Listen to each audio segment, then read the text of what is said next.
So I just asked Google to make me a UI design and it did. That's kind of crazy. This is what it made right here. Google just dropped Google Stich and it is a UI design generator.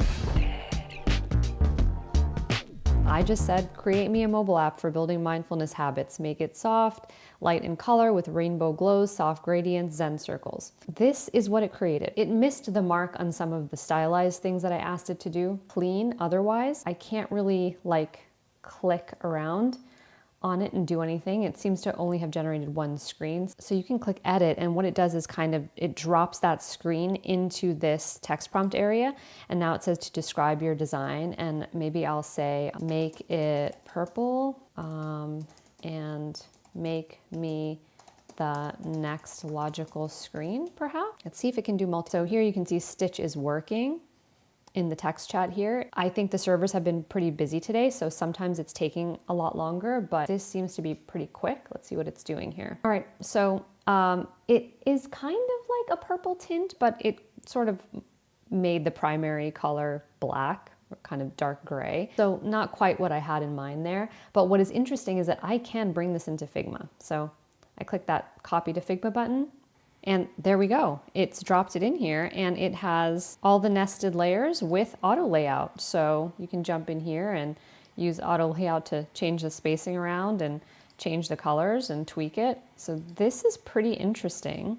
Just like that, I can get that purple that I really wanted. So yeah, it's pretty simple, pretty basic. You can't really make flow yet. One of the other things that you can do is come up here and then edit the theme. So you can change some things like the corner radius you can change the font to a few different Google fonts.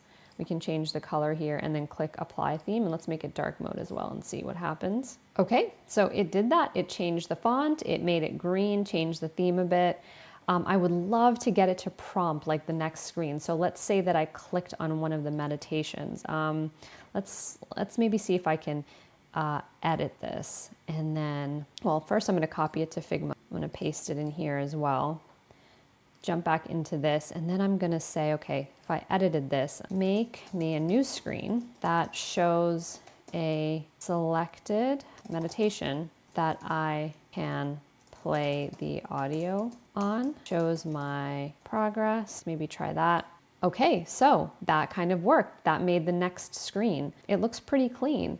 I think this is great for kind of getting ideas out pretty quickly. So let's copy that into Figma and drop it here. And so that might be the next screen. Like the colors are a little off. It doesn't exactly match. It didn't bring in the same color like here in the footer and stuff like that. So, you know, right now at this stage, I think it's just quick ideation, but you can also click on the code, which is super interesting. So here is all of the front end code for it. So you can now take that, maybe drop that into cursor or, you know, and kind of have something to work with there. So yeah, that was a fun little surprise today. I'm sure that it will get better, but very fun what you're able to do with it. You know, it's only going to take you so far right now. You still need to like really implement this stuff and also, you know, figure out like the business model and what you could potentially do with this to make money. So that's the kind of stuff that strategy that, you know, you're still going to need to make something of this. But I think, you know, it's going to be useful for a lot of people who just want to get an idea out there and maybe have something to start with to tweak in Figma. So it's pretty good. It's free for you to try out. So go check Google Stich and let me know what you think. So that is standard mode. Now, if we go back and we come over here, we can switch it to experimental mode. So standard mode is Gemini 2.5 Flash, and then experimental mode is getting higher quality designs with Gemini Pro. And in this one, you can use an image for inspiration. So let's switch to that, and then I'm gonna flip it over to web because you can also generate web designs. And then I can click on add a sketch or a mockup. So I'm going to upload a website that I designed, and then I'm going to describe what I want. So let's say that I want a crypto wallet called Cupcake, and it should be a landing page. Okay, and then we're going to click Generate Designs. So this is what it has come up with, and I am not terribly impressed with this one. So if we take a look at it, you're going to see that, well, first of all, the right side is just cut off. It sort of ends without, pulling all of these sections full width across. The typography is pretty atrocious. Color combinations are awful. And there's just so much that needs to be improved here. The copy is not bad. It's pretty interesting the way they've incorporated the puns and that sort of thing. But this is definitely not my favorite. The shadows are harsh. The pink icons on these background colors are just, it's pretty rough. And so another thing that you'll notice is that there's no option here to export this to Figma. And it says right now, Figma export is not available yet with the upload image feature. So you can look at the code, but I don't really want to. I'm pretty sure it's not going to be great. And so I'd say that this is definitely experimental for sure.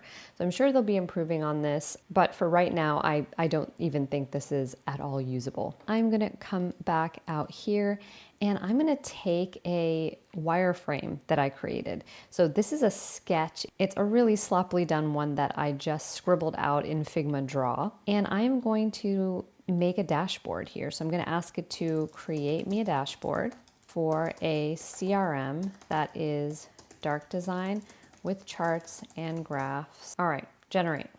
Okay, and now it says the design has been generated for your CRM dashboard. And it repeated what I said, and it wants to know if I want to make any further changes. So if we look at this, it's pretty clean. It has, most of what I've asked, but it's sort of cut off. It's just only showing one row on this table. And you'll notice some little things here, like this isn't centered, this icon isn't in a perfect circle, nor is this icon centered in the background. There's kind of some grouping issues, some alignment issues. This is just a placeholder for a sales chart. It hasn't given me any kind of a graphical element here.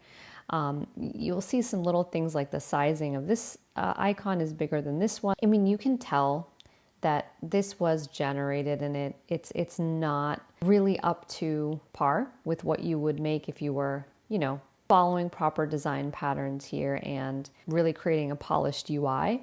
And speaking of design patterns and polished UIs, if you want to actually find the best collection of these from real apps so that you can see what the good stuff really looks like, then there is no better resource than Mobbin. You can view by mobile or web app, and there are lots of sorting and filtering options. You can even view the click-through prototypes so that you can explore around the app. One of the best parts is that when you find some screens that you like, you can bring these directly into Figma. You can use their plugin, and now you have these screens in Figma so you can select these colors for your own color palettes. So if you haven't tried Mobbin yet, definitely check it out using my link here and in the description below. It is interesting, and again, you can see the code, but you cannot use the Figma copy feature just yet in this experimental mode. Mostly it's nothing to write home about. It's nothing that any of the other AI generating apps don't already do or do better, but it is very cool that you can use this as a tool to just come up with a bit of inspiration and maybe a layout and see what it can produce, and we can all try it completely for free. So please do, and let me know what you think. And if you want to see some other really cool AI tools that do generation a bit better than this, then check out this playlist next.